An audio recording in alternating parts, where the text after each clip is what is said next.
Bon matin tout le monde. J'espère que vous allez bien. Avec les nouvelles couleurs, on a un câble HDMI qui marche mal le matin, fait qu'on n'est pas capable de projeter. Mais je vais chanter plus les refrains. J'avais choisi des chants qui sont un peu longs, je m'excuse. Mais laissez pas ça vous empêcher d'embarquer dans la présence de Dieu, puis de le louer, puis de l'adorer, même si on ne connaît pas toutes les paroles. Dieu est quand même là, puis si nos cœurs sont ouverts, il va venir se joindre à nos louanges. Quand je fais des voyages, là, souvent, on va dans des églises une journée parce qu'ils aiment ça, qu'on aille voir leurs églises quand il y en a une ou quand il y en a partout, on y va avec eux comme le premier dimanche. Puis, ils chantent dans leur langue et souvent, je ne connais même pas les tunes. Mais ça ne change rien. On sent la présence de Dieu pareil. Amen. Merci Seigneur pour tout ce que tu fais dans nos vies. Merci parce que tu prends soin de chacun de nous, parce que tu connais le nombre de cheveux sur notre tête, parce que tu connais notre futur, puis que tu as des plans et des projets qui sont bons pour nous. Okay.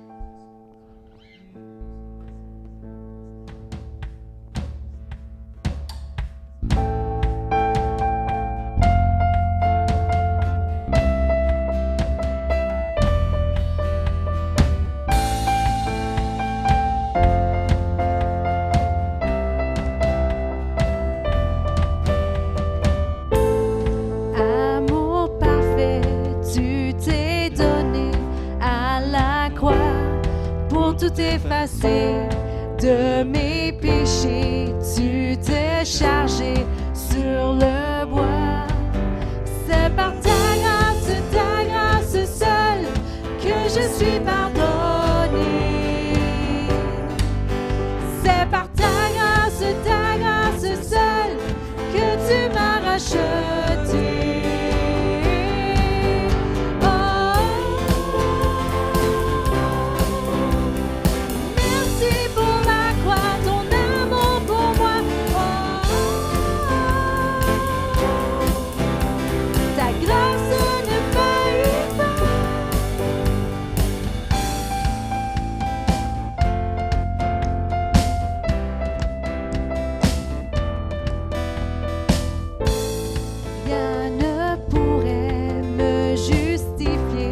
Ton pardon est immérité. Tous mes efforts ne suffiraient à me sauver.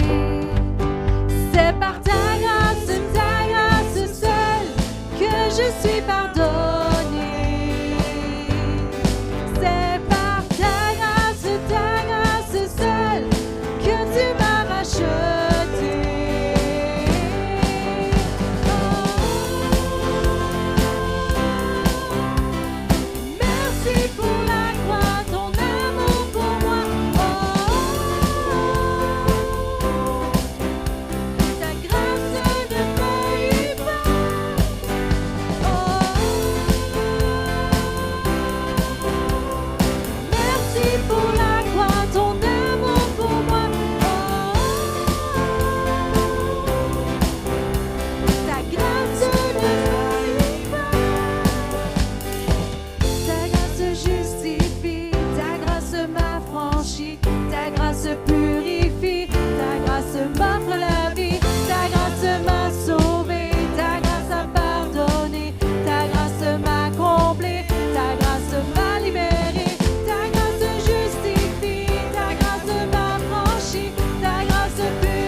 je célébrerai. Tu es bon, tu es bon. D'un cri de louange, je déclarerai. Tu es bon, tu es bon. En toutes circonstances, je célébrerai, car tu es bon, tu es bon. Je chante car tu es bon, je danse car tu es bon, je crie de joie, tu es bon pour moi. Je chante car tu es bon, je danse car tu es bon, je crie de joie, tu es bon pour moi. Je chante car tu es bon, je danse car tu es bon, je crie de joie, tu es bon pour moi. Je chante car tu es bon, je danse car tu es bon, je crie de joie, tu es bon pour moi.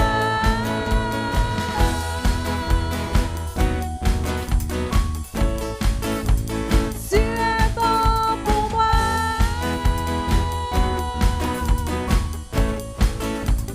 Tu es bon pour moi.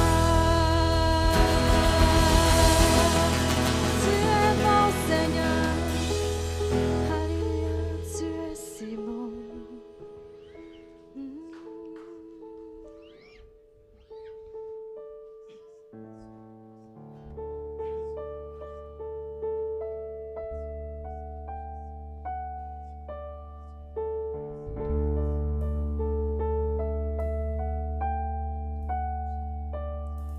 Nous étions là dans les ténèbres, sans espoir et sans repère.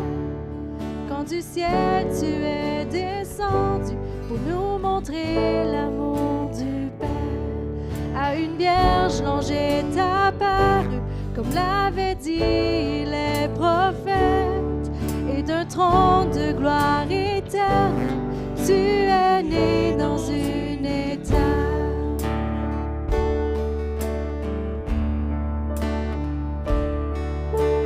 Louange au Père, gloire au Fils, béni soit le Saint-Esprit,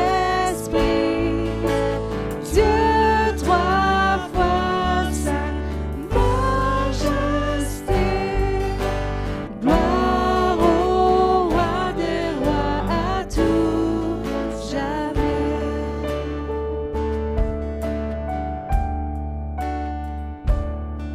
Pour nous révéler ton royaume et réconcilier les perdus, pour acheter la création, tu n'as pas méprisé la croix. En vue de la joie devant toi, tu enduras la souffrance pour nous procurer le salut. Jésus, tu es mort pour nous.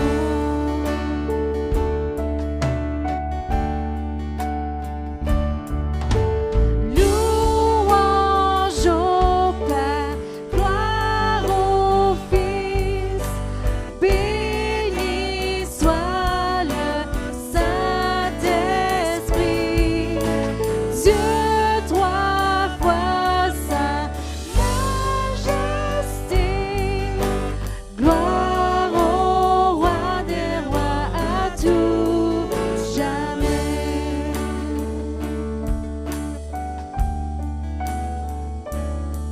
Et à l'aube du troisième jour, tout le ciel soutenait son souffle. Quand la pierre fut roulée, l'agneau de Dieu a triomphé. Et les morts sortirent de leur tombe, et tous les anges furent dans la joie. Car les armes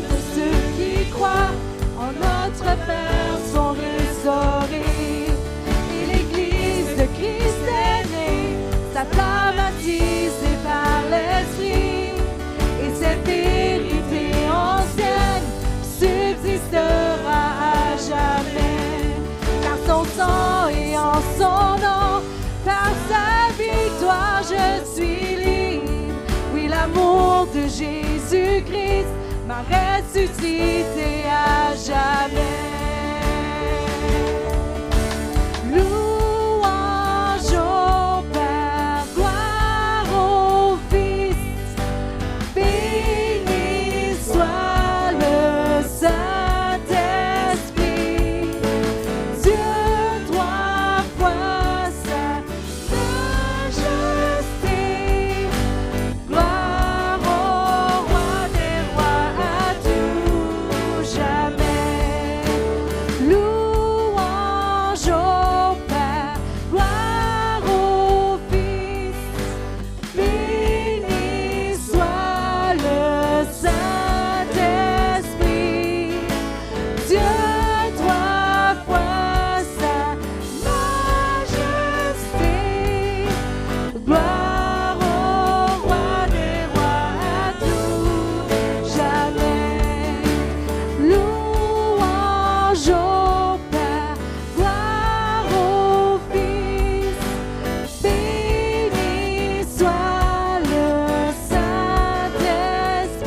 Saint-Esprit, Dieu trois fois sa majesté, gloire au roi des rois à tout jamais.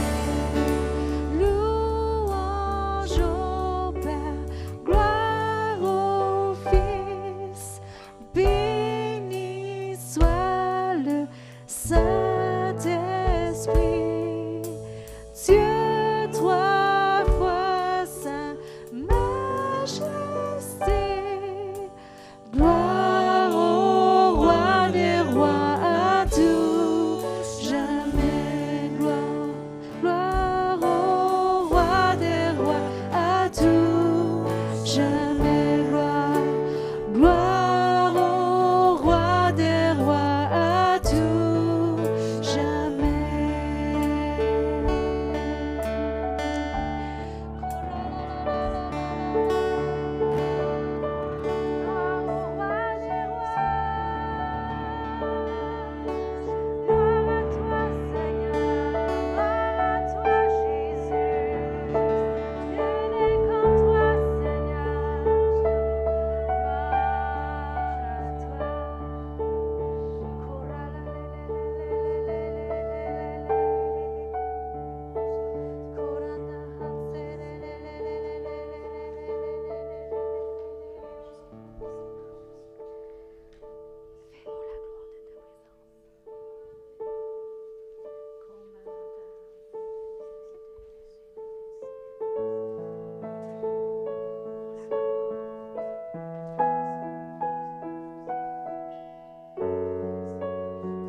gloire pour ta présence.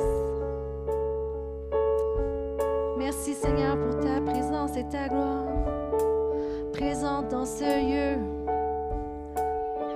pour guérir, pour délivrer, pour transformer, pour les miracles.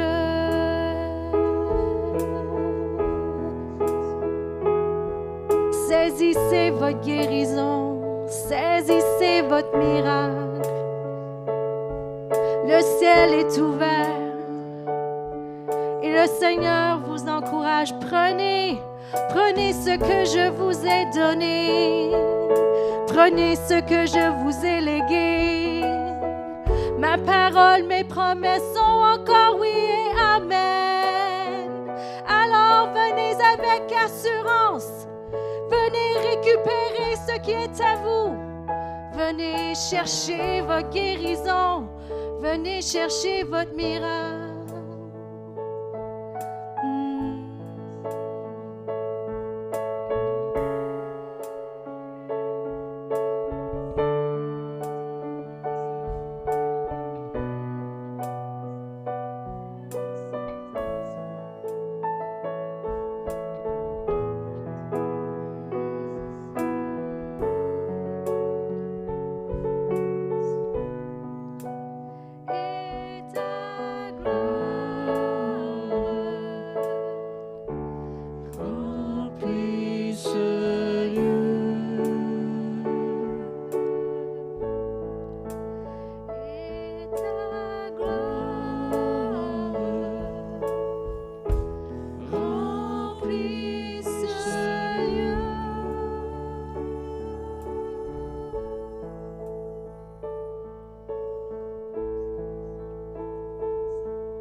remplit nos vies.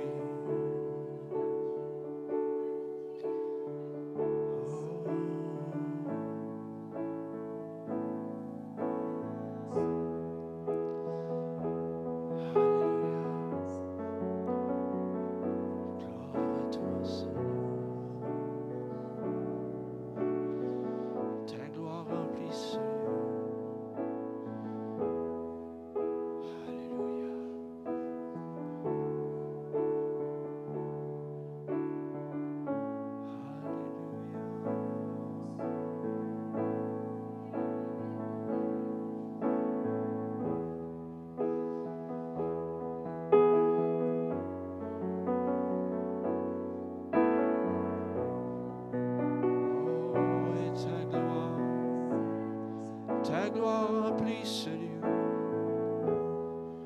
Ta gloire remplit nos vies. Ta gloire remplit nos vies pour que nous puissions déverser sur les autres. Alléluia. Je te remercie pour ta présence ici ce matin, Père.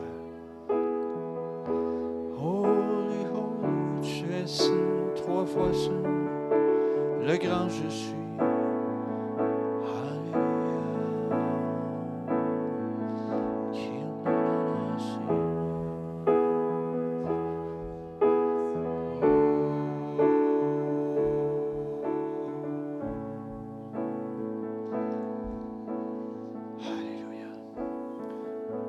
Père, nous te rendons grâce ce matin pour ta présence dans ce lieu.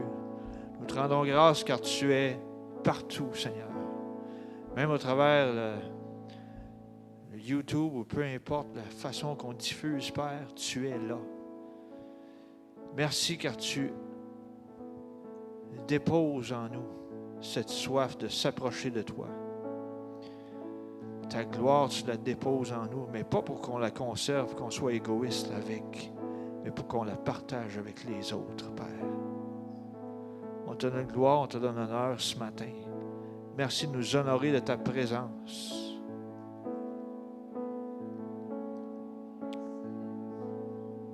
Merci, Père, pour qu'on puisse partager ce grand cadeau que nous avons reçu. On te donne la gloire et l'honneur qui t'est dû ce matin. Amen et amen. Alléluia. Alléluia. Alléluia. Oh, wow.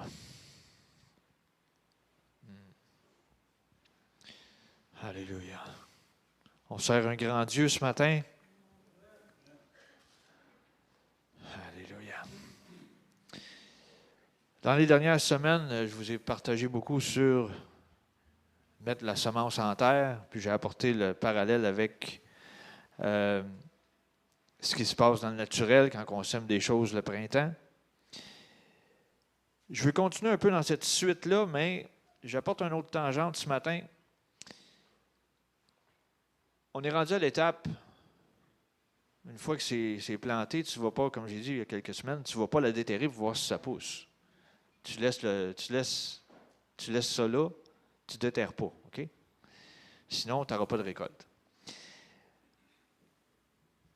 Ensuite, ce que je veux vous apporter, c'est que, est-ce que vous arrosez votre semence? OK? Parfois, ça peut être une plante intérieure, ça peut être...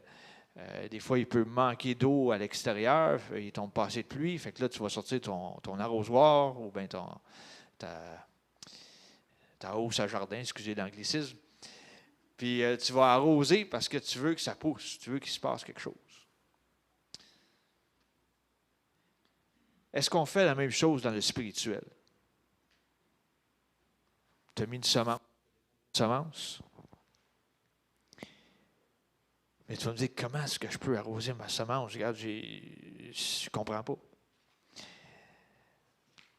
Je vais vous sortir un verset ce matin. Proverbe 11, 25. L'âme bienfaisante sera rassasiée et celui qui arrose sera lui-même arrosé. Il faut arroser notre semence. Puis de quelle façon? Arrosez-la avec des remerciements. Remerciez Dieu pour la récolte qui s'en vient. Même si tu ne l'as pas vu. Si c'est dans 1 mois, 1 an, 2 ans, 5 ans, 10 ans, tu remercies Dieu. C'est une façon d'arroser votre semence.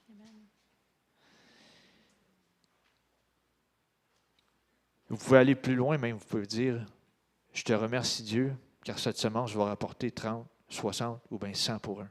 Amen. Tu ne sais pas comment. Occupe-toi pas de cette mathématique-là. Laisse ça à Dieu. Je te remercie Dieu, car tu vas multiplier.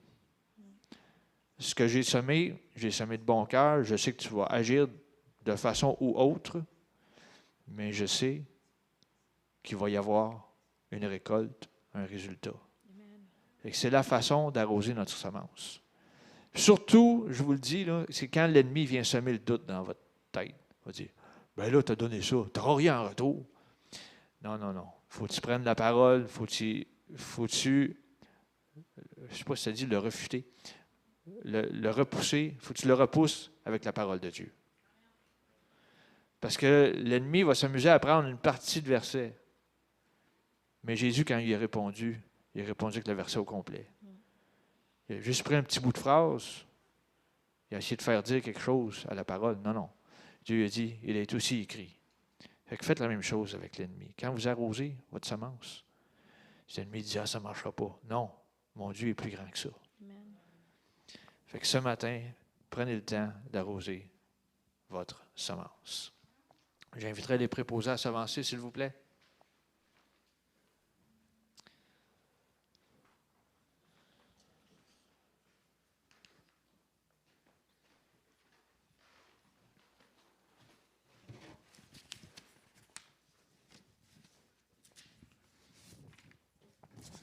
Toujours l'autre façon de donner, CEP, Grande B, don, en commercialoutlook.com. À un moment donné, je vais la savoir par cœur. Fait qu'il y a deux façons de donner. Ceux qui sont sur place, vous pouvez donner dans les paniers et avec aussi l'adresse sur notre site web. J'inviterai Yves de rendre grâce pour l'abondance ce matin.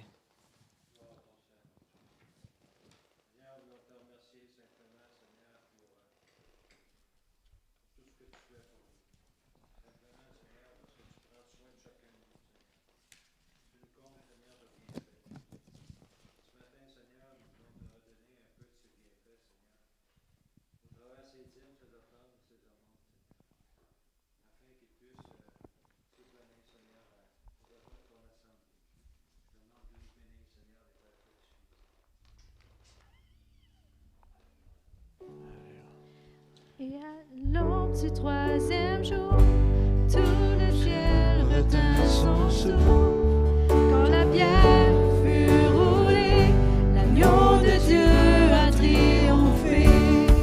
Et les morts sortirent de leur tombe, et tous les anges furent dans la joie. Car les âmes de ceux qui croient en notre Père sont restaurés. Et l'Église de Christ sa flamme attisée par l'Esprit, et sa vérité ancienne subsistera à jamais. Par son sang et en son nom, par sa victoire je suis libre. Oui, l'amour de Jésus-Christ m'a ressuscité à jamais.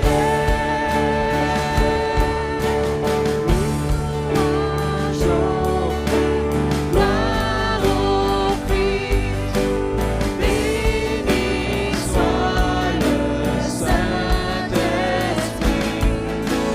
De toi doit sa majesté. Gloire au roi des rois à tout jamais. Gloire au roi des rois à tout jamais. Alléluia. Alléluia. On lui donne gloire à tout jamais. C'est lui seul qui la mérite. Amen. Bon, on va y aller avec la bonne vieille méthode. Ce matin, ça fait longtemps qu'on fait ça de cette façon-là. Anniversaire de naissance ce matin. Dora Vaccaro n'est pas là ce matin. On lui souhaite, si elle nous regarde, joyeux anniversaire de naissance. Ensuite, anniversaire de mariage. Yves et Monique, 46e anniversaire de mariage. Et Martial et Jeannette, 46e anniversaire aussi. Wow!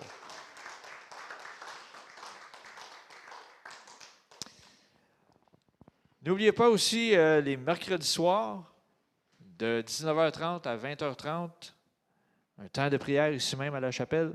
Vous avez 2 ou 3 façons de communiquer vos requêtes de prière, la petite boîte à l'arrière avec la formule papier. Il y a aussi par courriel ou aussi par téléphone au pasteur Joël. Puis c'est une soirée de prière ciblée avec des besoins qu'on prie.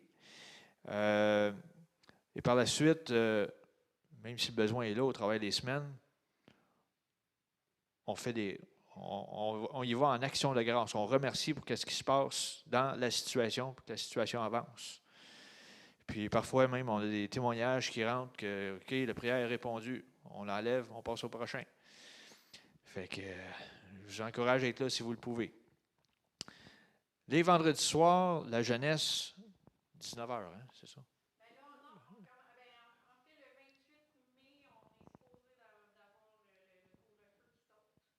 OK.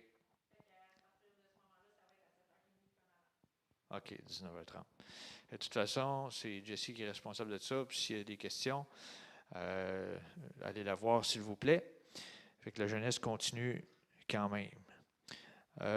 Pour l'instant, c'est pas mal tout pour les annonces, à moins que Joël en ait d'autres. Fait que sans plus tarder, Joël. Oui. Oui. Merci. Oui.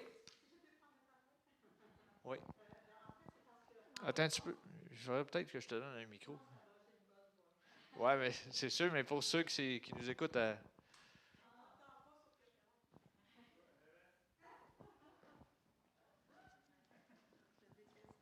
Non, mais parce que sur caméra, ils t'entendent pas. Ah, OK. Alors, c'est ça. En réponse avec la parole que Dieu a donnée ce matin d'aller chercher nos miracles, on a prié il y a quelques semaines pour que les centres d'art ouvrent parce que je vais produire, en fait, en ce moment même, l'exposition elle est montée à Saint-Georges-de-Beauce. Et puis, Dieu a ouvert les centres d'art. Puis je le remercie principalement parce que les arts visuels, c'est l'enfant pauvre des arts. On nous oublie tout le temps, on parle rarement de nous. Puis Dieu, il est créateur. Moi, je pense qu'il nous honore vraiment, tous ceux qui sont en art visuel, en permettant que les centres d'art ouvrent au public. Fait que je lui rends gloire, honneur et puissance et tout, parce que je suis... En tout cas, on est toutes les personnes que j'ai croisées qui exposent dans la même bâtisse, on est toutes reconnaissants. Alors, merci Seigneur. Merci d'avoir prié ensemble pour nous.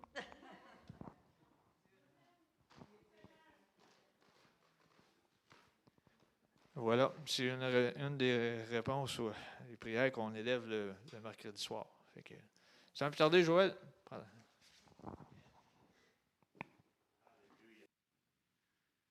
Seigneur répond encore aux prières. Amen. Fait que si vous avez des requêtes de prière, n'oubliez pas de nous les faire savoir. Puis quand vous avez l'exaucement, merci de nous le dire. Parce que ça nous encourage. C'est, ouais, ça marche, on continue. Ouais. Parce que quand on ne sait pas, c'est comme, ouais, on prie. Fait que c'est le fun quand on a le témoignage. Merci, Paul, pour ça. Fait que c'est ça. J'aimerais aussi vous remercier pour votre fidélité dans les dîmes, les offrandes, des choses comme ça, parce que vous savez qu'en tant qu'assemblée, on donne la dîme de ce qu'on reçoit. Donc, on a pu aider les derniers mois des évangélistes qui ne peuvent pas voyager vraiment, des ministères qui sont locaux, mais que les finances avaient baissé. Donc, on a réussi à faire des choses comme ça. Je ne rentrerai pas dans les détails, mais nous sommes une Église qui donne. Donc, ce que vous semez, bien, on le sème aussi. Donc, attendez-vous à une récolte parce qu'on sème dans de la bonne terre. Je veux juste vous encourager avec ça. Fait que, on sème ailleurs, donc il faut s'attendre en tant qu'assemblée que tout le monde en récolte. Amen? Amen. Ce matin, OK, on va faire une illustration. Ceux qui nous écoutent via Internet, vous avez les versets en arrière, mais ceux ici, on n'a pas les versets. Alors, ce n'est que temporaire. Nous avons fait quelques petites rénovations, comme vous pouvez voir. C'est une œuvre en processus. OK? Donc, il faut être patient avec nous autres. Ça se peut qu'il y ait des petites choses comme ça qui arrivent d'ici la prochaine semaine. C'est ça. Combien d'entre vous ici écoutent des émissions de cuisine? Ah, il y en a une couple, il y en a une couple. Des émissions de rénovation? Ah, il y en a plusieurs. OK. Avez-vous remarqué, dans ces émissions-là, plus que tu les regardes, plus que tu as le goût de faire ce qu'ils font? Non, mais c'est vrai, tu le regardes faire le gâteau, puis à un moment donné, t'as faim, là. Ça vous arrive pas? Moi, après, à un moment donné, je ne peux plus, là, tu sais, j'ai des biscuits au chocolat, j'ai affaires, mais tu le garde-manger, il est là, fait que tu y vas, tu sais. Mais, puis dans la rénovation, tu te dis, ouais, ben il a jeté le mur, ça a l'air bien facile à terre, on va jeter le mur. Mais là, je me retiens parce que c'est beaucoup de conséquences par après. Mais dans toutes ces affaires-là, ce que je veux amener le point, c'est que ils vont vous dire de faire certaines étapes. Puis si moi, je fais la même affaire qu'eux autres, mais je décide parce que je pense que, dans ma tête, je suis plus intelligent que les professionnels, d'oublier une étape. Est-ce que ça va fonctionner? Ça ne sera pas fort, mon affaire. Tu sais, c'est comme, mettons qu'ils font une recette de biscuits aux pépites de chocolat. Puis je décide de ne pas mettre les pépites de chocolat. Je vais être excessivement déçu. Parce que ça ne donnera pas des biscuits aux pépites de chocolat. Êtes-vous d'accord avec moi? Bon. Bien, c'est la même chose dans la parole de Dieu. Quand que la Bible nous dit de faire des étapes comme ça, puis on décide d'en enlever une, bien, on n'aura pas le biscuit aux pépites de chocolat. Parce qu'on a oublié, on a décidé ou on ne savait pas de faire toutes les étapes. Comme dans la construction. On met tous les morceaux de bois ensemble, mais on oublie de mettre la PL, mettons. Je parle à Yannick parce que Yannick, on a des histoires de PL à se raconter. Ou on oublie de mettre les vis parce que ça ne nous tentait pas. Bien, ça va tomber. Mais c'est la même chose dans la parole de Dieu. Et c'est ça qu'on va examiner ce matin. Un des points, parce qu'on a parlé beaucoup sur la foi. Pourquoi? Parce que c'est notre manière d'être victorieux et d'aller chercher ce que Dieu nous a donné. C'est ce qui va aller chercher la puissance de Dieu, c'est notre foi. Mais si notre foi manque un morceau parce qu'on ne la fait pas comme il faut, bien, on n'aura pas toutes les bénédictions qu'il nous donne. Et on va regarder un sujet en particulier. Donc, je vais faire une mini-révision et on va embarquer sur notre sujet de ce matin. On a regardé que nous devons inviter Dieu, recevoir ce qu'il nous a donné, que ce n'est pas tout Dieu qui va nous donner, qui va le faire automatiquement. Ça ne nous tombera pas dessus automatiquement tout le temps. OK? Donc, le meilleur exemple qu'on avait dit, c'est le salut. On décide de recevoir Jésus ou on décide de ne pas le recevoir. Donc, ça, on l'a vu. Et on a vu la semaine passée que c'est les violents qui s'en emparent. Donc, il faut aller le chercher. OK? Il faut aller chercher des choses. Et le dernier verset qu'on avait dit la semaine passée, c'était Hébreux 6,12, qu'on doit faire une chose. Puis c'est pour ça que j'ai fait comme une petite préface là, sur mes recettes de cuisine. Là. Hébreux 6,12, il nous dit « En sorte que vous ne vous relâchiez point et que vous imitiez ceux qui par la foi et la persévérance héritent des promesses. » Puis là, on avait dit qu'il fallait imiter ceux-là, que ça avait fonctionné, et pas imiter ceux-là qui n'avaient pas fait la bonne chose. OK? Fait qu'on avait comme terminé sur ce point-là. Et le point que je veux faire ce matin, c'est que quand on va parler des principes de la foi, on va reviser, et vous allez voir, un des principes qu'on oublie souvent, ce sont nos paroles. OK? Puis la parole de Dieu, elle est claire là-dessus. Nos paroles vont diriger nos vies. Ils vont diriger notre foi.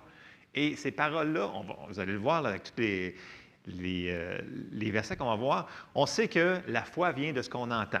OK? Tout le monde est d'accord là-dessus. C'est dans Romains, on sait qu'on entend, puis on entend la parole de Dieu. Et là, la foi, elle vient, comme quand on est né de nouveau. Après ça, on croit, puis on confesse. Donc, il y a la partie confession là-dedans. Si on enlève la partie confession, on enlève une partie de l'équation et ça ne fonctionnera pas. On ne peut pas enlever la partie des confessions de nos paroles. OK? Puis, confession, la plupart du temps, on dit « Ah, confesser, c'est confesser mes péchés, ce que j'ai fait. » Ouais, oui, tu peux confesser tes péchés, je suis entièrement d'accord et je vous encourage de le faire si vous l'avez.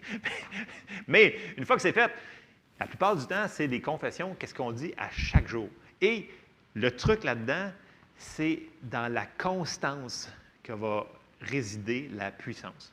C'est vraiment la constance de nos paroles. Et je vais juste vous donner quelques exemples qu'on avait passés la semaine passée, puis regardez bien, ils vont tous dire quelque chose. Et c'est vraiment, c'est ce qu'on va regarder ce matin. La semaine passée, on avait regardé l'histoire de Jairus, qui était voir Jésus. Puis dans Marc 5, 23, là, je ne ferai pas tourner tout ça parce que c'est ça, on n'ira pas sur le même tempo.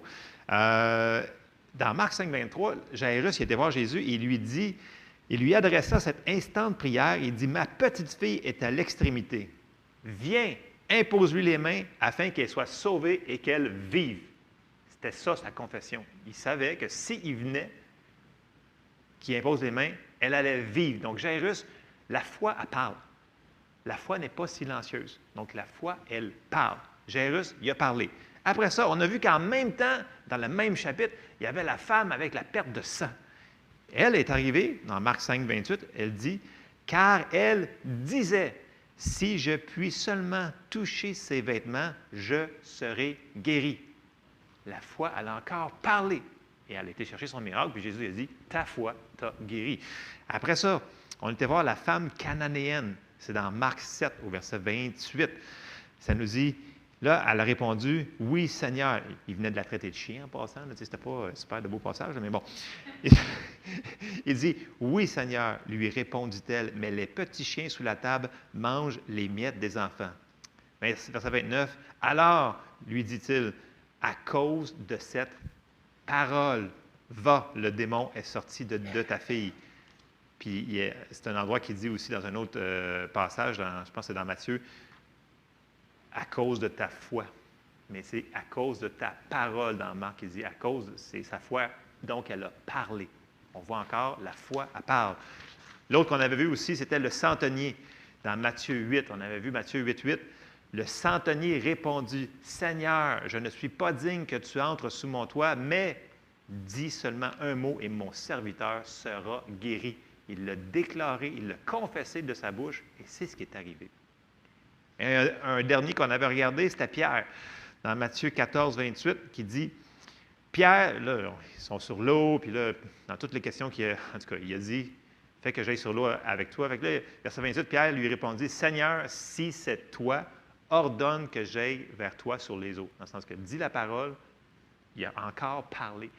C'est toujours à part, on va voir, c'est parler. Et ce matin, je veux qu'on aille plus en profondeur sur nos paroles. L'importance de nos paroles continuelles que l'on dit à chaque jour. OK? On ne parlera pas toujours de la Bible à chaque jour, mais nos paroles devraient être en ligne avec ça.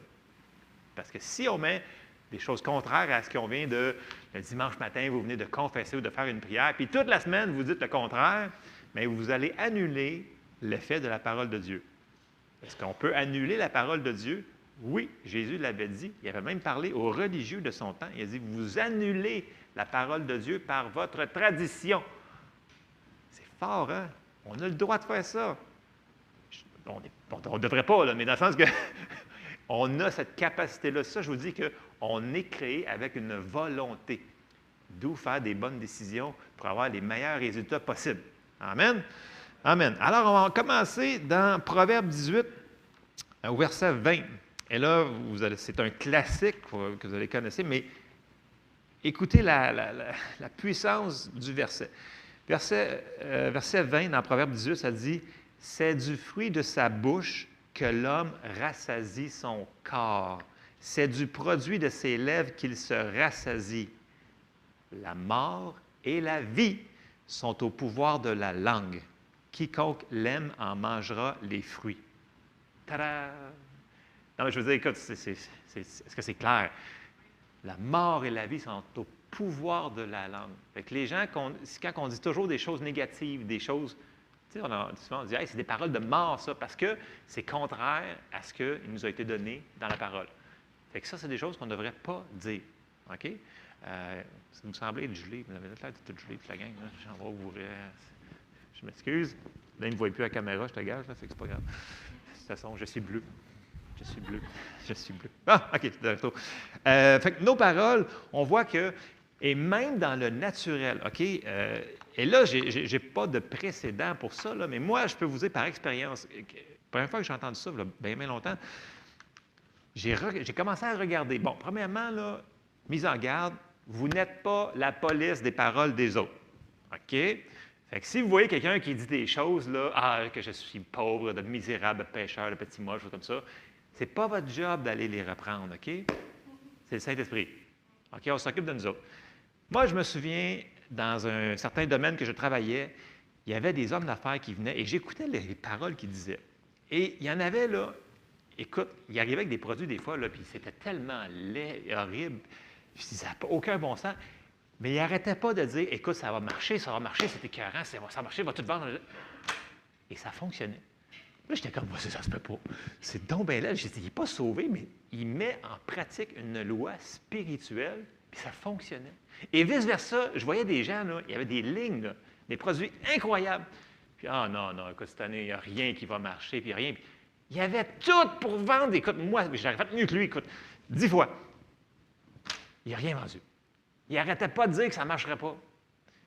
Ça, bon, c'est des gens non sauvés, je ne peux pas vous baser là-dessus. Mais nous, en tant que chrétiens, on va juste te dire, nous, en tant que chrétiens, nos paroles, le pouvoir et la vie, c'est pour les non-chrétiens et les chrétiens, mais je ne peux pas vous le prouver là, avec des versets ce matin, mais on va juste parler pour nous autres. Si vous faites la même chose, vous dites tout le temps, non, ça ne marchera pas, non, ça ne marchera pas, non, ça ne marchera pas, bien non, ça ne marchera pas. OK? Parce que c'est un principe biblique qu'on met en application. OK? On va rentrer un petit peu plus creux là-dedans. On va aller voir dans Jacques ce que Jacques il nous dit de nos paroles. OK? C'est dans Jacques 3, au verset 2. Et je l'ai vu aussi, bien entendu, dans le monde chrétien, je l'ai vu moi-même. Écoute, je me suis auto-tiré dans le pied tellement de fois. Tu te dis, ben, écoute, j'ai fait ma confession de foi, puis après ça, ben, je sais pas, tu as mal à quelque part, puis tu dis, j'ai mal. Ah, puis j'ai mal là. Puis là, tu n'arrêtes pas de dire que tu as mal pendant une semaine, puis là, ben, une semaine plus tard, ben, tu as encore mal. Puis là, ben, tu mets du sable dans ton engrenage que tu viens de partir. Tu viens de demander au Seigneur, puis tu as pris par la foi, mais finalement, tes paroles auto-détruisent ce que tu es en train de faire. Tu fais exactement ce que les religieux faisaient. Ils ont annulé la parole de Dieu par leur tradition à cause de leur parole. Fait qu'on peut des fois ralentir ce qu'on est en train de faire. Il ne faut pas. Bon, je me suis amélioré, des fois, je me pogne plus rapidement. Mais je prie souvent, Seigneur, mets une garde à ma bouche, veille sur la porte de mes lèvres. Et c'est une prière qu'on devrait tous prier d'ailleurs. Mais Seigneur a beaucoup de travail à faire avec moi. Mais bon, tout le monde, nous devons faire attention à ce qu'on dit. Je vous dis, là, c'est des principes bibliques. C'est comme le biscuit aux pépites au chocolat. Là. Si tu oublies les pépites, ça ne marche pas. C'est surtout avec un biscuit à l'avoine. C'est ordinaire. Mais bon, tant mieux si vous aimez les biscuits à l'avoine, mais tant qu'à manger du biscuit, moi, là, je le mange le reste. Je sais pas. Tant qu'à mettre du volume, là, t'en mets correctement. Bon, c'est bon. Dans Jacques, pourquoi je m'en vais là-dessus, je ne sais pas. Mais bon, je suis sûr que ça parle à quelqu'un matin. Des biscuits au chocolat. Tout le monde va aller me manger tantôt. Ils vont prendre du dessert. Bon, dans Jacques, au chapitre 3 et au verset 2, Jacques, il dit, « Nous bronchons tous de plusieurs manières. Si quelqu'un ne bronche point en parole, c'est un homme parfait, capable de tenir tout son corps en bride. » C'est direct son affaire. Ouais, ça, c'est ce qu'il nous dit. Verset 3, là, il nous donne des exemples. « Si nous mettons le mort dans la bouche des chevaux pour qu'ils nous obéissent, nous dirigeons aussi leur corps tout entier. » Verset 4. « Voici, même les navires qui sont si grands et que poussent des vents impétueux sont dirigés par un très petit gouvernail au gré du pilote. » Verset 5. « De même, la langue est un petit membre et elle se vante de grandes choses. Voici comme un petit feu peut embraser une grande forêt. » Et là, il nous dit ce qu'il ne faut pas faire.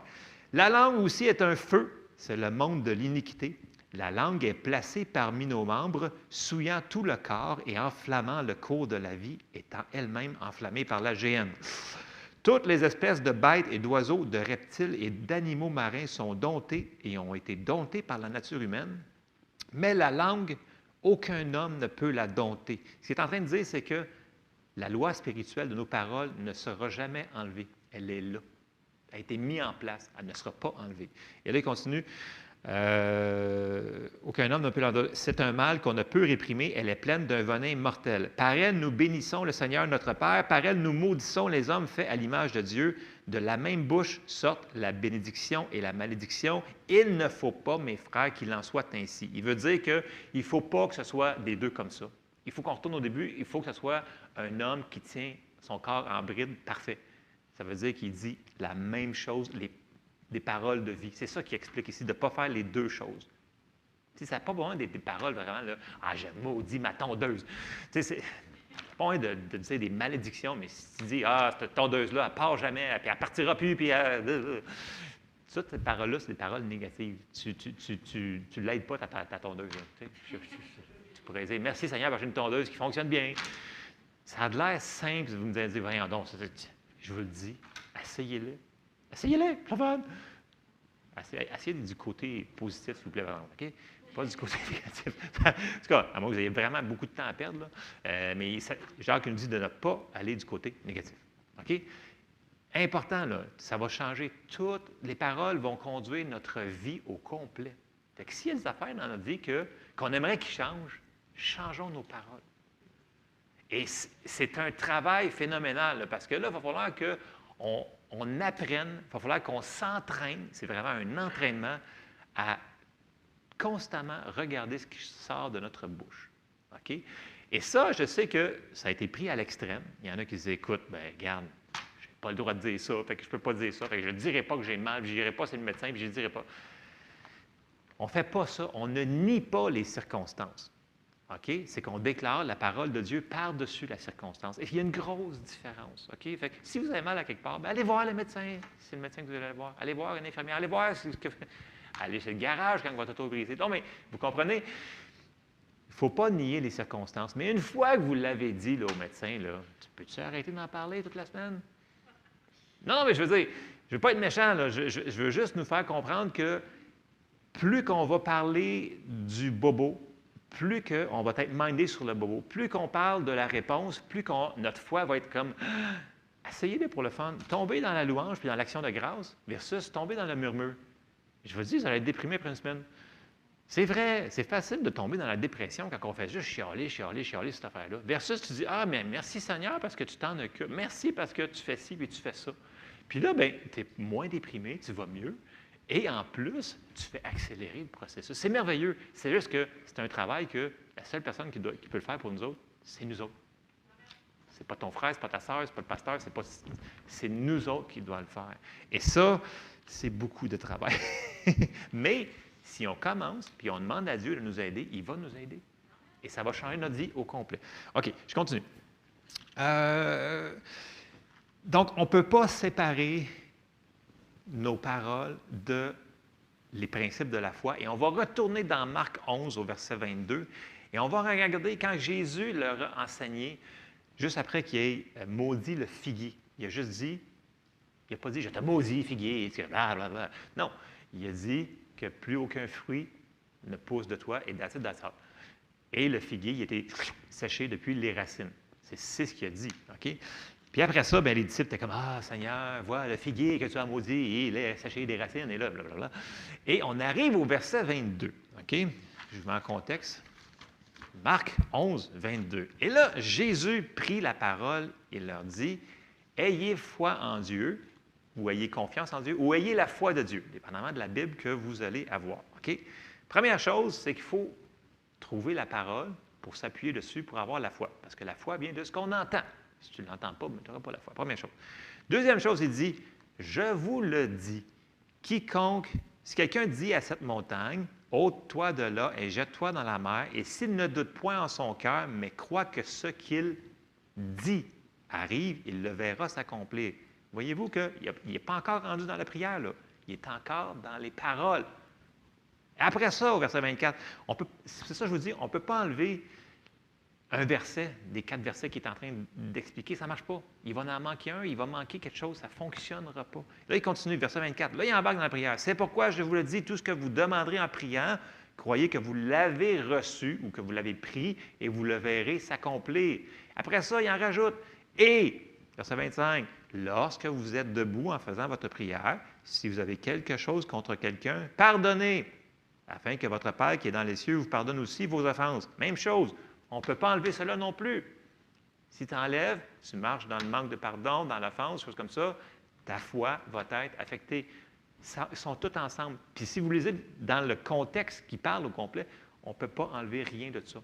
Donc, les principes de la foi, de croire du cœur, de confesser de la bouche, d'entendre la parole de Dieu, ils sont ensemble. Si tu en enlèves un, ça ne marche plus. Et c'est souvent, on se dit, voyons, non, pourquoi il y a un délai, pourquoi il y a ci, puis il y a ça? On ne comprendra pas tout, mais si on fait au moins les points qu'on sait, les points de base, bien, je pense que les résultats vont venir beaucoup plus rapidement et beaucoup plus souvent. En tout cas, je vous lance sur une piste ce matin. Je crois vraiment que le Seigneur veut qu'on s'améliore dans nos paroles. OK? Mais comme je vous dis, ce n'est pas votre travail d'aller reprendre les gens. On s'occupe de nous autres. Je vous dis, c'est une job à temps plein. Temps plein, temps plein, temps plein. C'est ça. OK. Et là, on va aller voir, c'est là que les gens, ils mélangent un peu. La manière que Dieu opère, c'est comme ça qu'il opère, lui. Et on va aller le voir dans Romains 4, au verset 16. Vous vous souvenez tous du récit de la Genèse, tu sais, Dieu dit telle chose et ce fut. C'est comme ça qu'il crée les choses. Dieu fonctionne par sa parole. Et on est ses enfants créés à son image. Et on va aller voir ce qu'il nous dit dans Romains 4. Et je vais commencer au verset 16, qui nous dit « C'est pourquoi les héritiers le sont par la foi, pour que ce soit par grâce, afin que la promesse soit assurée à toute la postérité, non seulement à celle qui est sous la loi, mais aussi à celle qui a la foi d'Abraham, notre Père à tous, selon qu'il est écrit, « Je t'ai établi Père d'un grand nombre de nations, il est notre Père devant celui auquel il a cru. » Dieu qui donne la vie aux morts et qui appelle les choses qui ne sont point comme si elles étaient. Okay? Il ne nie pas les circonstances. Il appelle les choses qui ne sont point comme si elles étaient. Il met sa parole par-dessus et ça écrase tout le restant. Okay? Et on continue verset 18. « Espérant contre toute espérance, il crut en sorte qu'il devint père d'un grand nombre de nations, selon ce qui lui avait été dit, telle sera ta postérité. » Dieu, c'est de la manière qu'il opère. Et c'est de la même manière qu'il veut qu'on opère. Il veut qu'on mette sa parole par-dessus la circonstance. Et sa parole va aller faire le travail. Puis ce n'est pas nous autres qui va faire, c'est lui qui veille sur sa parole pour l'accomplir. Ce n'est pas notre travail. Nous autres, c'est de croire, de la confesser. Faire les actions correspondantes si le Seigneur nous met une action correspondante pour faire. OK? Vous me suivez? C'est ça qu'il fait. Puis là, il nous montre, en même temps qu'il dit Dieu opère comme ça, il parle d'Abraham. Pourquoi il parle d'Abraham? Parce qu'Abraham, c'est avant la loi. Donc, puis ça le dit, ce n'est pas juste pour les Juifs, c'est aussi pour nous autres. C'est pour tout le monde. OK? Et on va aller voir brièvement Abraham, justement. Et si on recule dans la Genèse, et on va voir, Dieu y avait donné une promesse au début, quand il l'a rencontré. Mais son nom, ce n'était pas Abraham, il s'appelait Abram. Okay? Et là, on va aller voir que pour que ça s'accomplisse, pour l'aider, il a fallu qu'il change son nom. Vous vous souvenez de cette histoire-là? Il a changé son nom. Et c'est arrivé dans l'Ancien Testament, c'est arrivé aussi dans le Nouveau Testament, quand que Zacharie, dans le temple, il n'a pas cru l'ange. Puis c'était tellement important que l'ange a dit, écoute, tu ne veux pas croire, puis tu vas parler, tu vas être muet jusqu'à ce que Jean-Baptiste il soit né. L'importance, vous savez, donc c'est important. C'était lui qui allait annoncer la venue du Messie. C'était le fils de Zacharie. Là. Fait que, vous vous souvenez de l'histoire? OK? C'est important, les paroles. Fait que vu que lui n'avait pas cru, l'ange a fait « C'est fini, parle plus. Pendant 2 mois. Fini. » Puis quand il est né pour la dédicace, là, il dit « Son nom va être Jean. » Puis là, il s'est mis à prophétiser. Donc, c'est important. Bon, je retourne dans Abraham, excuse. OK. Genèse 17, au verset 1. OK? Lorsque Abraham fut âgé, parce que ça fait encore là Abraham, de 99 ans. OK? Ça fait 99 ans qu'on t'appelle d'un nom. Bob, mettons. Bob. Salut, Bob. Mais là, il te le change pour un autre nom. Ça change ta vie au complet. Écoute, 99 ans quand même. L'Éternel apparut à Abraham et lui dit, « Je suis le Dieu Tout-Puissant. Marche devant ma face et sois intègre. J'établirai mon alliance entre moi et toi et je te multiplierai à l'infini. » Abraham tomba sur sa face et Dieu lui parla en disant, « Voici mon alliance que je fais avec toi. Tu deviendras père d'une multitude de nations. On ne t'appellera plus Abraham, mais ton nom sera Abraham, car je te rends père d'une multitude de nations. Je te rendrai fécond à l'infini. Je ferai de toi des nations et des rois sortiront de toi. J'établirai mon alliance entre moi et toi et tes descendants après toi selon leur génération. Ce sera une alliance perpétuelle, en vertu de laquelle je serai ton Dieu et celui de ta postérité après toi. » ton nom sera Abraham, car je te rends père d'une multitude de nations. OK? Abraham, ça voulait dire, dans l'hébreu, ça voulait dire père élevé. Mais là, il l'a changé pour père d'une multitude de nations. Fait qu'à chaque fois qu'il s'introduisait, bonjour, je suis père d'une multitude de nations. C'est mon nom. Puis à chaque fois que ses serviteurs venaient le voir, bonjour, père d'une multitude de nations, les confessions, là, tout ce qu'il disait, c'était ça. Puis en même temps qu'il l'entendait, il dit, c'est vrai, Dieu va l'accomplir parce qu'il me dit que j'étais rendu père d'une multitude de nations. Et il a fallu qu'il fasse la même affaire avec sa femme. Et on s'en avance un petit peu dans les versets, puis on se rend jusqu'au verset 15. Et on arrive, Dieu dit à Abraham, tu ne donneras plus à Sarai, ta femme, le nom de Sarai, mais son nom sera Sarah. Je la bénirai et je te donnerai d'elle un fils. Je la bénirai et elle deviendra des nations, des rois et des peuples sortiront d'elle. Bon, dans l'hébreu, si on peut regarder, c'est que Sarai, ça voulait dire princesse. OK? Si on regarde Sarah, ça veut dire mère des princes. Fait que là, chaque fois qu'Abraham appelait sa femme, il l'appelait mère des princes. Mère des princes, là, mère des princes. Fait que là, il confessait qu'elle était déjà mère. Puis toutes les gens, puis elle, quand elle s'introduit, bonjour, mon nom est mère des princes. Comprenez-vous? Pour que Dieu ait eu besoin de changer leur nom, c'est parce qu'il voulait faire quelque chose d'important avec eux autres. C'est important, les paroles. Et là, si on continue un petit peu dans Genèse, bien entendu, ce qui s'est produit, c'est qu'ils ont fait des actions correspondantes et ils ont eu Isaac. Voilà, bon. Mais, il avait 99 ans, elle avait 90. Ça dit « espérant contre toute espérance ». OK? C'était fini leur affaire déjà quand il était plus jeune. Fait que c'est un miracle que Dieu a fait. Il a juste veillé sur sa parole. Mais il fallait que les paroles soient en ligne. C'est important. C'est un récit qu'on connaît. On se dit, ben oui, c'est ça. Ben oui, c'est ça. Et là, je vais vous apporter dans l'inverse du côté obscur. C'est-à-dire, ce qu'il ne faut pas faire. OK? Et là, on retourne dans l'Ancien Testament, mais un petit peu plus loin, c'est dans Nombre. Tout le monde se souvient que, bon, éventuellement, ils sont arrivés en captivité en Égypte, puis là, Dieu il a élevé Moïse, puis là, ils sont sortis d'Égypte, puis là, ils sont rendus, puis il y avait promis, la terre promise, c'était déjà donné. Il avait dit à Moïse, je vous ai donné une terre où coule le lait et le miel, c'est génial, c'est super, écoute, c'est merveilleux. Il leur avait donné ça. Mais là, on continue dans l'histoire, et là, Moïse, finalement, il décide d'envoyer 12 espions. Vous vous souvenez des 12 espions? Et là, ils s'en vont voir dans le pays. Ils disent « Wow, c'est génial! » Et on arrive dans Nombre 13, au verset 26. Là, ils reviennent de leur expédition militaire. OK? 12 personnes. On commence, Nombre 13, au verset 26. À leur arrivée, ils se rendirent auprès de Moïse et d'Aaron et de toute l'assemblée des enfants d'Israël, à Kadès, dans le désert de Paran. Ils leur firent un rapport, non, ils arrivent au rapport, ainsi qu'à toute l'assemblée, ils leur montrèrent les fruits du pays, qui avaient ramassé des grappes, des vignes, des grosses affaires gigantesques. Et là, ils arrivent, ils disent au verset 27, « Voici ce qu'ils racontèrent à Moïse. Nous sommes allés dans le pays où tu nous as envoyés. » Et de leur bouche, ils disent, « À la vérité. » C'est vrai. C'est un pays où coule le lait et le miel, et en voici les fruits. Jusque-là, il n'y a pas d'ambiguïté, c'est ce que Dieu leur avait dit. Il y a un petit problème. Prochain verset.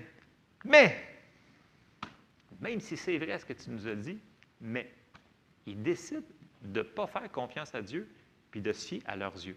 Donc, ils ont enlevé leurs yeux de la promesse, puis ils ont regardé dans le naturel. Abraham, c'est impossible aussi, là. Complètement impossible, là.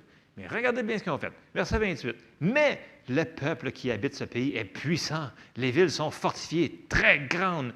Nous y avons vu des enfants d'Anak. » Ça, c'était les géants.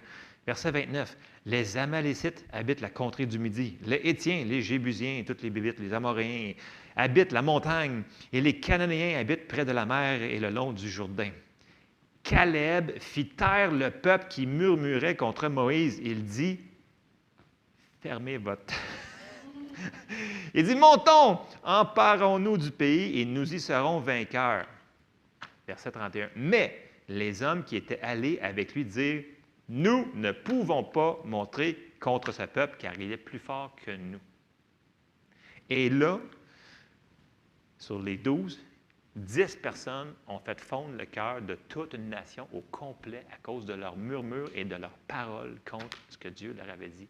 Ils l'avaient vu de leurs yeux que c'était vrai ce qu'il leur avait promis, mais ils ont décidé quand même. Ces 10 personnes-là ont fait périr tout le monde. Et on continue, vous allez voir. Qu'est-ce qu'ils ont dit? Ils ont dit, nous ne pouvons pas monter contre ce peuple. Qu'est-ce que Caleb venait juste de dire? Montons, emparons-nous du pays, nous y serons vainqueurs. Complètement différent. L'autre, il dit ce que la parole de Dieu il avait dit. Il dit, allez, je vous l'ai donné. Puis l'autre, il dit, non, non, non, on n'ira pas, on va tous mourir, c'est la fin. Voyez-vous, il y avait un choix à faire, ces gens-là. Là. Mais tout le monde s'est rangé. C'est dangereux, c'est contagieux, ces affaires-là. Tu sais, quelqu'un qui chiale tout le temps, là, tu tiens avec, là, tu finis par chialer.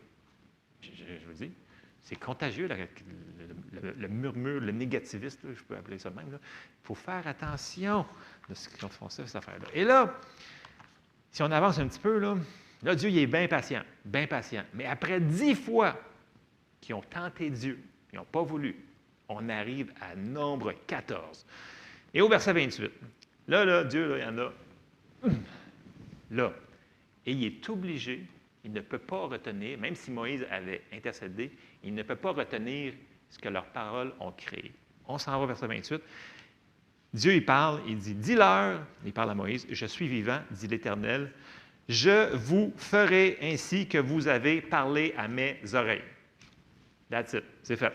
Vos cadavres tomberont dans ce désert, vous tous, dont on a fait le dénombrement en vous comptant depuis l'âge de 20 ans et au-dessus, et qui avez murmuré contre moi. Vous n'entrerez point dans le pays que j'avais juré de vous faire habiter. Il leur avait juré, mais il ne peut pas. Excepté Caleb, fils de Jephuné, et Josué, fils de Nun, et vos petits-enfants dont vous avez dit, ils deviendront une proie, je les y ferai entrer, et ils connaîtront le pays que vous avez dédaigné. Vos cadavres à vous tomberont dans le désert. Bon, c'est un petit peu intense, là, j'avoue, là. Mais, voyez-vous, l'inverse, il leur avait donné, il était supposé d'aller le prendre, mais il était obligé de leur dire, écoute, je vous ferai ainsi que vous avez parlé. Il n'y a pas le choix. Il ne voulait pas se mettre en ligne. Les paroles, il n'arrêtait pas de murmurer contre. C'est ça qu'il disait, on n'est pas capable, on va mourir. On n'est pas capable, on va mourir. On n'est pas capable, on va mourir.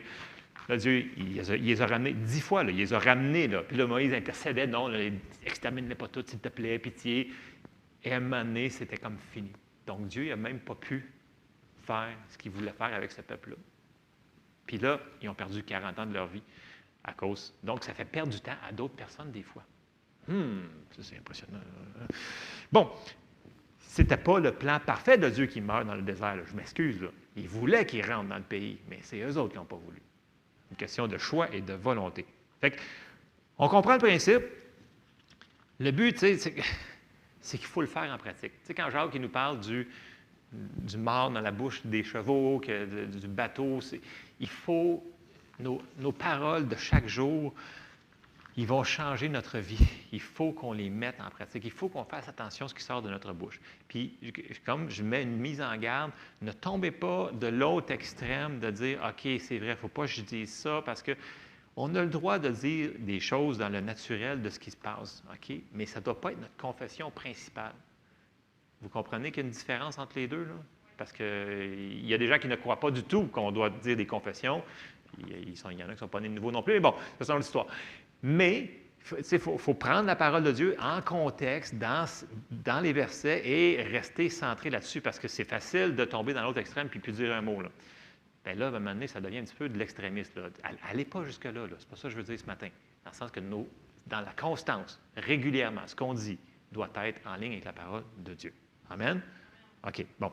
Et c'est ça. Une autre chose qui est importante, c'est dans notre routine habituelle, prenez le temps, dans votre temps de prière ou dans votre temps de lecture, d'avoir ce que j'appelle des confessions de foi selon ce que vous vivez dans votre vie. Tu sais, dans le sens que prenez le temps d'avoir une petite dévotion avec le Seigneur, puis faire des confessions de foi. Tu sais, allez chercher les versets. Tu dis, Seigneur, je te remercie, Seigneur, parce que par tes meurtrissures, j'ai été guéri. Merci, Seigneur, parce que tu es la source de ma vie. C'est toi qui me fortifie. Tu me bénis. Je suis béni dans la ville, béni dans les champs. Confessez ça dans votre temps de prière. Confessez la parole de Dieu sur votre vie. Ça va changer votre vie. Il faut le faire. Et quand on se relâche, on voit que, il me semble que c'est. Il ne faut pas se relâcher. Il faut prendre ce temps-là. On va se dire, mais c'est pas un petit peu religieux, cette affaire-là. Bon, appelez-les comme vous voulez, mais est-ce que c'est religieux de lire sa Bible? Ben, peut-être. Mais si on ne le fait pas, ben, on va mourir de faim. Si on ne prie pas, ça ne fonctionne pas non plus. Donc, il faut rester fort spirituellement. Puis, nos confessions font partie de ça. Allez les chercher, les promesses qui ont rapport aux choses que vous vivez. C'est important. Il faut connaître notre Bible. Ça ne prend pas. Prenez un ordinateur si vous ne connaissez pas le verset, puis tenez telle affaire. Là. Vous allez le trouver, cette affaire-là. Puis il faut le dire dans notre bouche, nos confessions. Puis là, après ça, allez pas voir votre voisine. Ça va tellement mal. Non, tu viens de dire que le Seigneur est avec toi, qu'il va t'aider, qu'il va passer au travers, puis que je ne t'abandonnerai jamais. Il ne va pas tout défaire ce que tu viens de faire. OK? Comme ça. Fait que c'est important de prendre le temps. Donc, il ne faut pas enlever un morceau. Donc, on entend, la foi vient de ce qu'on entend, on croit, on confesse, on marche dans l'amour, on fait ce qu'on sait qu'il faut qu'on fasse. Et le Seigneur va faire le restant, il va confirmer sa parole. Puis, j'avais un dernier verset, j'ai une petite histoire à vous conter pour ça. Proverbe 4, au verset 20 et verset 22, ça nous dit « Mon fils, sois attentif à mes paroles, prête l'oreille à mes discours. » C'est un matin que ça m'est venu, là, cette affaire-là, puis je ne pouvais pas m'en sortir. Fait que je vais rentrer dans... Ça a rapport à ce qu'on parle ce matin, mais ça a rapport à la guérison. Écoute, ça dit, verset 21, je vais recommencer au verset 20. Proverbe 4, 20. « Mon fils, sois attentif à mes paroles, prête l'oreille à mes discours, qu'il ne s'éloigne pas de tes yeux, garde-le dans le fond de ton cœur. » Okay, depuis le début qu'on parle, on croit du cœur. Car c'est la vie pour ceux qui les trouvent, c'est la santé pour tout leur corps. Il y a des versions qui disent c'est un médicament pour tout leur corps. Donc, la parole de Dieu est un médicament. Et là, l'exemple qui m'est venu, c'est, la plupart d'entre vous connaissez Kenneth Hagin, fondateur des églises Réma partout à travers la planète. Et écoutez, c'est un monsieur qui avait quand même 65 ans de ministère sous la ceinture quand il est décédé dans les 2005 environ, 2006, dans ces coins-là. Et écoutez, il y avait un ministère de guérison quand même assez phénoménal. C'est un enseignant, c'est un prophète, etc. Des dizaines de milliers, des centaines de milliers de personnes ils ont été guéries sous son ministère. Et il y a des ministères, il compte une histoire qu'une fois qu'il y a un pasteur qui a été le voir, il dit... Kenneth, il dit, ça t'arrive-tu des fois que tu te sens plus fatigué ou tu es malade, chose comme ça? Il dit, non, pas vraiment. Puis là, l'autre pasteur, il commence à dire, écoute, moi, là, quand je me sens pas bien, là, je prends des vitamines, puis ci, puis ça. Puis là, il donne une liste de... Il dit, ouais, mais il dit, ouais, il dit, écoute, si je me sens un petit peu moins bien, tout ce que je fais, c'est que je double sur la médication. La médication, merci. Médicaments, oui, c'est ça. Dans le sens que ce qu'il y a répondu, c'est que je double sur mon temps de lecture. Il dit ça fait des merveilles. Dans le sens que la parole de Dieu est médicament. Même si tu n'es pas en train de lire sur la guérison, la parole de Dieu, elle est vivante. Vous vous souvenez de ça, ces versets-là? La parole de Dieu est vivante et efficace. Non, elle est vivante. Quand tu entends la parole, tu entends la vie. La vie rentre en toi. Puis lui, après toutes ces années-là, de vivre en guérison.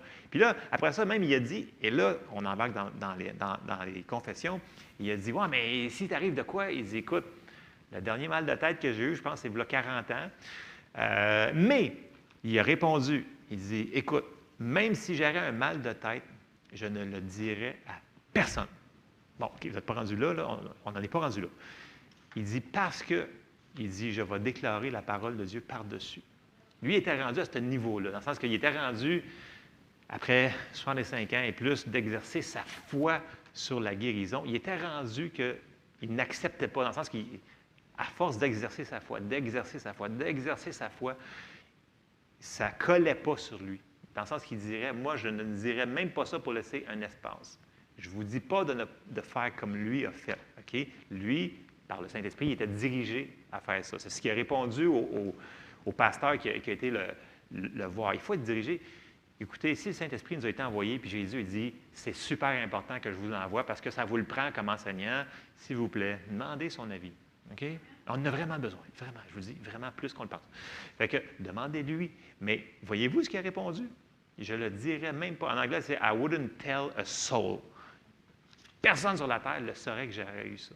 Puis il aurait confessé la parole de Dieu par-dessus. Parce qu'il mettait en application ce qu'il faisait. Il dit, je me sens un petit peu moins bien, bien, je vais doubler sur le médicament, sur la parole de Dieu. Fait que, ce matin, pour terminer cette patente-là, je vous encourage fortement de commencer à vous entraîner à dire les choses selon la parole de Dieu. OK? Puis je vous encourage surtout de ne pas tomber à l'extrême. Là. OK? Je ne veux pas que vous ayez voir votre médecin. Puis en passant, Kenneth Hagin, il savait qu'il y avait des gens qui n'avaient pas la foi. Il dit, merci Seigneur pour les médecins. Il a payé pour des gens pour aller voir des médecins. Il a payé pour leurs médicaments. Il disait, merci Seigneur pour les bons médecins que tu nous as envoyés. Il priait pour eux autres. Fait qu'il n'est pas contre les médecins. Ce n'est pas ça qu'il disait. Là. Il disait juste que pour lui, il n'en avait plus de besoin ou est-ce qu'il était rendu dans sa foi. Mais quand quelqu'un venait d'être sauvé ou il n'avait jamais entendu parler de la guérison, puis il savait que c'était avancé, il les a envoyés à l'hôpital, il a payé pour, puis il a payé les médicaments. Tu sais, à un moment donné, il faut aller avec le gros bon sens. Le Saint-Esprit est là pour nous diriger. Donc, je ne veux pas que vous tombiez dans un trou, là. OK, il faut faire attention à ces affaires-là. Parce qu'il y en a qui vous prennent à l'extrême, puis ils enlèvent leurs lunettes, puis ils rentrent dans le mur.